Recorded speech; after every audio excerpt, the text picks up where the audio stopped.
Hello again YouTube, Mad Dog here. Welcome back to my channel. So on today's little video, I thought I'd do a bit of an experiment, something I've been meaning to do for a while, and that is to make a simple bushcraft material dye using the shells of walnuts. Stay tuned.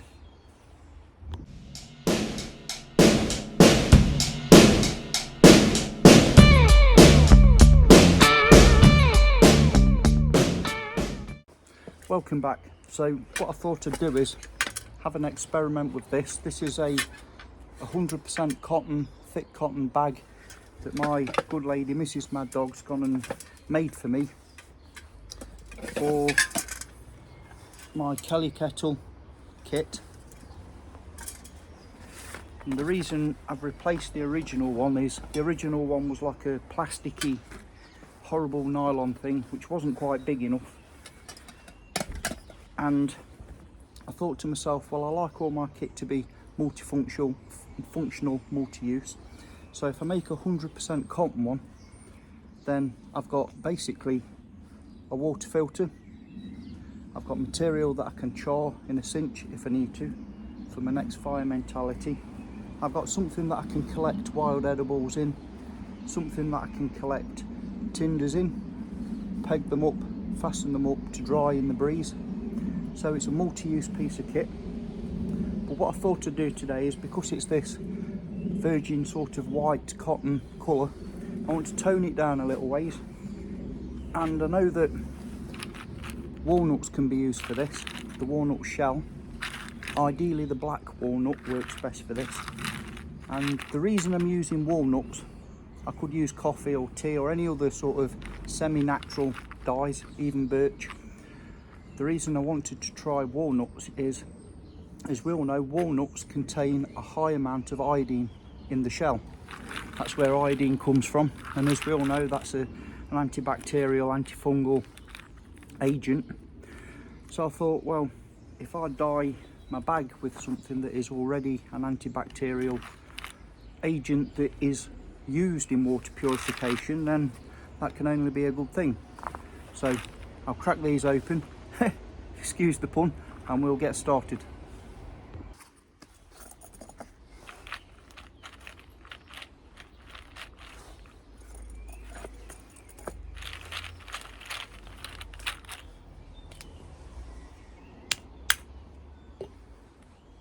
For this we only need the shells, we don't really need the nuts, so added bonus.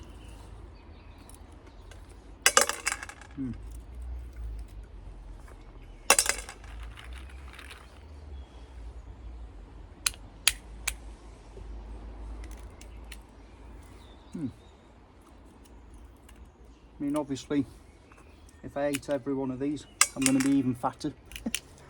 So I'm just going to store these for another day.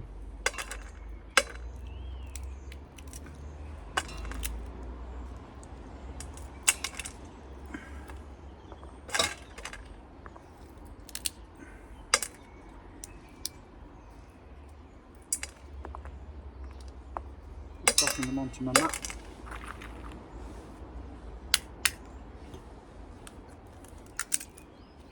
Like I say, I know ideally you should use black walnuts for this.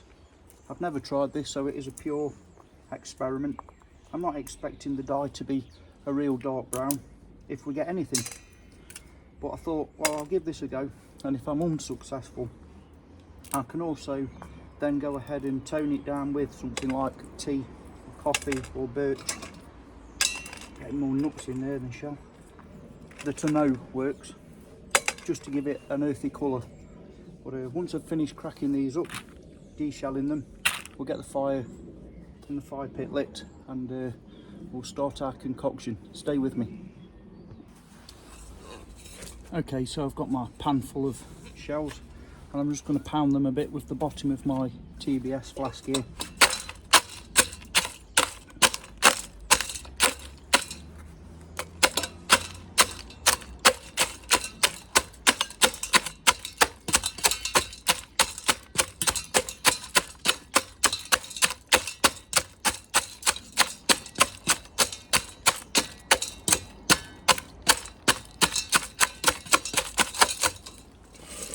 Right, to which I'm going to add some water, just enough to cover and some. And then I'm going to get this on our fire now, so we're going to get the fire pit cracked up.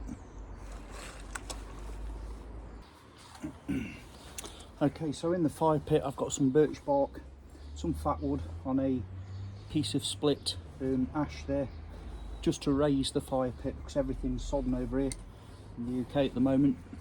I'm trying to do this in between showers, so bring on the Mad Dog Monster and ceramic striker. I've got 2 of these left on my eBay shop if anybody's interested. So, one and done, happy days.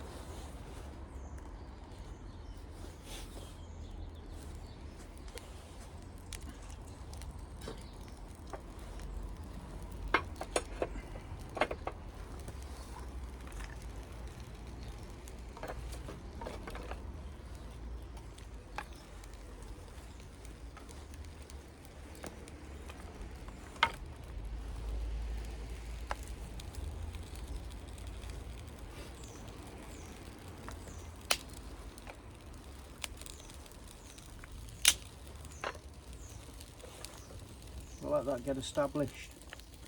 Once the fire is usable, we'll get our pan on and I'll bring you all back.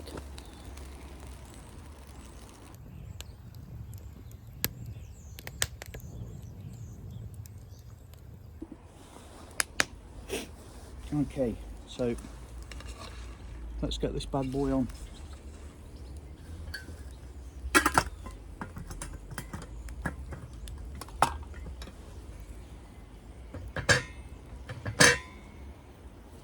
Yeah.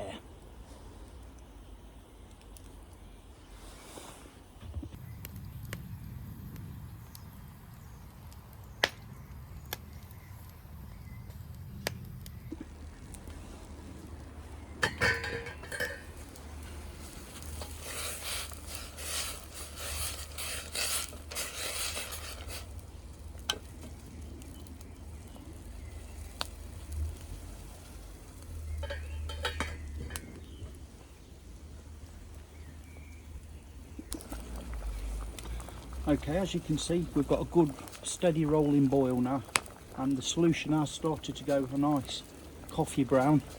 But what I'm going to do is just add a bit more water now, just cool it off, and then I'm going to bring on the cotton bag. I've got a toggle and a bit of paracord. Maybe I should have put that on afterwards, but we'll see how it maps out. I'm just going to scrunch that up a bit and get that in there a little ways, and give that a bit of a gentle poke and a prod. Like I say, I'm not holding my breath with this. I don't know what level, if any, of success we'll have. But, we'll just let it warm through, soak up.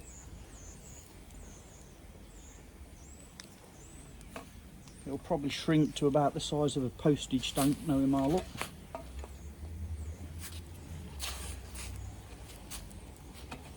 We can but try. So I'll give this a stir for a bit, let it heat through. Obviously I'm going to have to add some more water into that. So it's just starting to boil again. So I think I'm going to top that up a little ways more. So I want it soaked, but I don't want it burning. So I don't want to turn it into char cloth already. So yeah, once I've made a bit more progress, I'll get back to you. Welcome back. So, wow, it's just starting to rain again, but if it ain't raining, we ain't training. But as you can see, the fire's pretty much burnt down to coals now.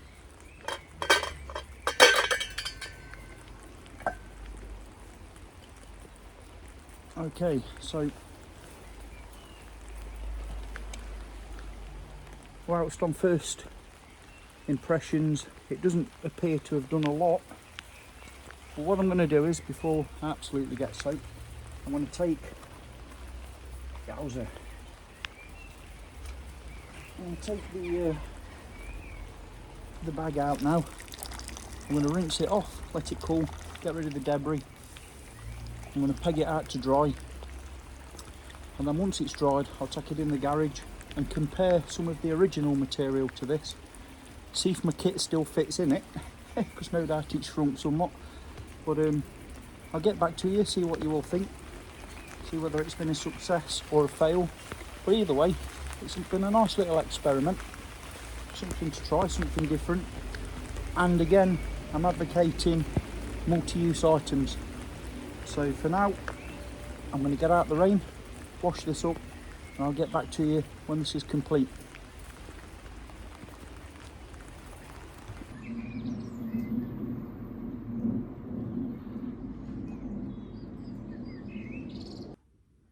Welcome back. So I've gone ahead and put the ghillie kettle back in the bag now that it's dried.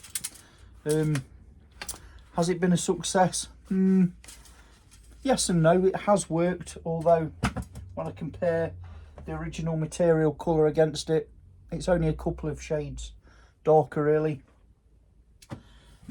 But it has taken on some of the colouring, and it doesn't have to be perfect, you know, it's a Bushcraft sort of utility bag really. It has shrunk quite a lot, so if you do plan on experimenting with anything like this, make sure you make your bag well oversized to begin with, because you will lose a good percentage in shrinkage.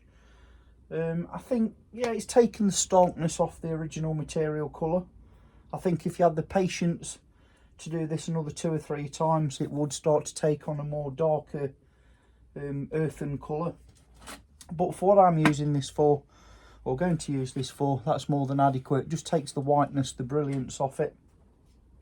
And I know that I can still use this as a water filter, and that the dye won't harm me because it contains iodine. So if anything, it will help with the water filtering process. So anyway, that will wrap this little experiment up for now. Excuse me. Great to mess about with natural sort of materials that we can find in the field, and I recommend going out there and having some fun, giving it a shot. Why not? Leave you all in peace for now. Thank you all very much for watching. If you're still here with me, I do appreciate it. And until next time, which won't be long, take care of each other. I'll see you all soon. Mad Dog signing off. Yeah!